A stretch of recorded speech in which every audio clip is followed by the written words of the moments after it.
Today in our 2017 Hyundai Santa Fe Sport, we'll be having a look at our best trailer hitch options. Okay, we have three different hitches here today that fit the Santa Fe Sport.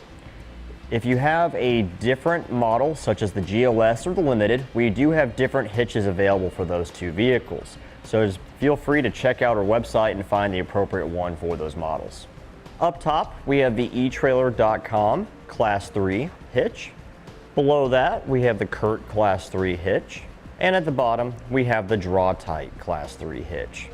First, we'll give you a brief summary. As far as weight capacity goes, we found that the etrailer and the CURT hitch were the winners here because they do feature a higher weight capacity than the Draw-Tite hitch does.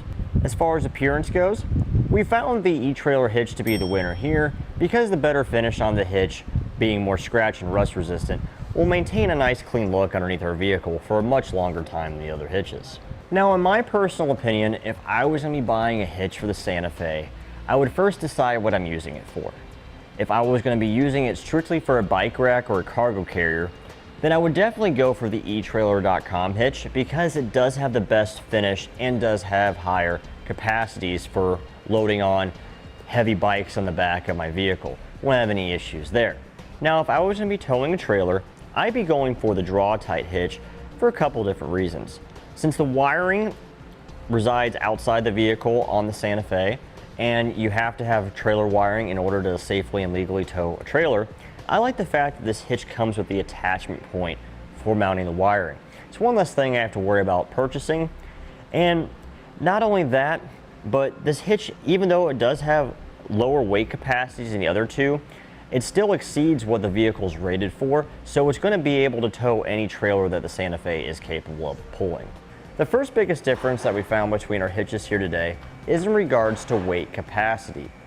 Both our etrailer hitch and our CURT hitch have a significantly higher weight capacity than our Draw-Tite hitch. The etrailer and the CURT hitch feature a 900-pound max tongue weight rating with a 6,000-pound max gross trailer weight rating. They both support the use of weight distribution. The tongue weight rating stays the same at 900 pounds, but the max gross trailer weight rating increases to 8,000 pounds when you're using weight distribution on your trailer. Whereas on the Draw-Tite hitch, it has a 525-pound max gross tongue weight rating and a 3,500-pound max gross trailer weight rating. Its weight distribution numbers are 525 pounds for the tongue weight rating and 5,250 pounds for the max gross trailer weight rating. So as you can see, it is significantly less than the CURT and the etrailer hitch.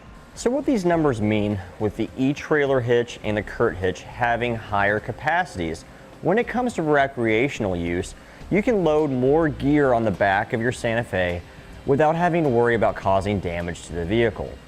And when it comes to towing a trailer, you'll be able to tow a heavier trailer without causing any damage to the hitch or the vehicle. As always, you want to make sure you do consult with the owner's manual of your Santa Fe and not exceed what the vehicle is rated for. Go by whichever number is less.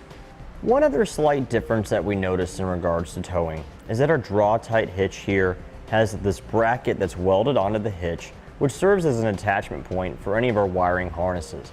This is great because wiring harnesses on the Santa Fe are designed to be stored outside the vehicle. So this gives you a solid attachment point, so you don't have to worry about it flopping around and dragging on the ground underneath your vehicle. That being said, with our CURT and our etrailer hitch, since they don't have those brackets attached from the factory, we do have options available on our website to clamp a bracket to your hitch to serve the same purpose. Another slight difference that we notice in regards to recreational use is that our Draw-Tite hitch here has an additional pinhole, which is a J-pin stabilization device hole. That's the smaller hole closer to the end of the receiver here.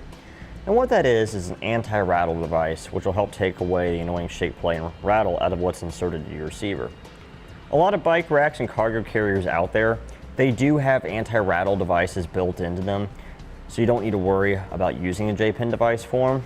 But if your bike rack or cargo carrier does not, you can use one to take that away. Now, while our CURT and our etrailer hitch, they don't have a J-pin hole, there are alternate means of anti-rattle prevention that we sell on our website. We have many different products that'll work with either one of these hitches. Another difference that we notice between our hitches is in regards to appearance. You can see how our CURT and our Drawtite hitch, they have a glossy finish, whereas our etrailer.com hitch, it has a matte black carbide powder coat finish. So it's much more scratch and rust resistant. As you'll notice on the Santa Fe that we have in here today, we have the Draw-Tite hitch installed. You can see a few of the slight differences with the J-pin hole and our wiring bracket welded on. But other than that, the three hitches are going to look identical underneath the vehicle. We're going to have a small section that's visible underneath it, in the middle, underneath the fascia, and the rest of it's hidden behind the fascia. So while even though this hitch is visible, you can see how tight it tucks up against the fascia, giving us the most ground clearance possible and helping maintain a clean look underneath our vehicle. As far as similarities go, these hitches are all very similar. They all have nice collars that are welded on to give us a nice finished look and to help improve the strength of the receiver opening. They all have the same safety chain attachment points with this plate style design underneath the receiver, which is a very large opening on all of the hitches, which we can easily clip on and remove a very large diameter safety chain hook like this one. All three of these hitches are going to install the exact same way in your Santa Fe, with no drilling or modification of the car required at all. And that'll complete our look at the best trailer hitch options for the Hyundai Santa Fe Sport. We hope you find this video helpful and informative in your trailer hitch purchasing decision.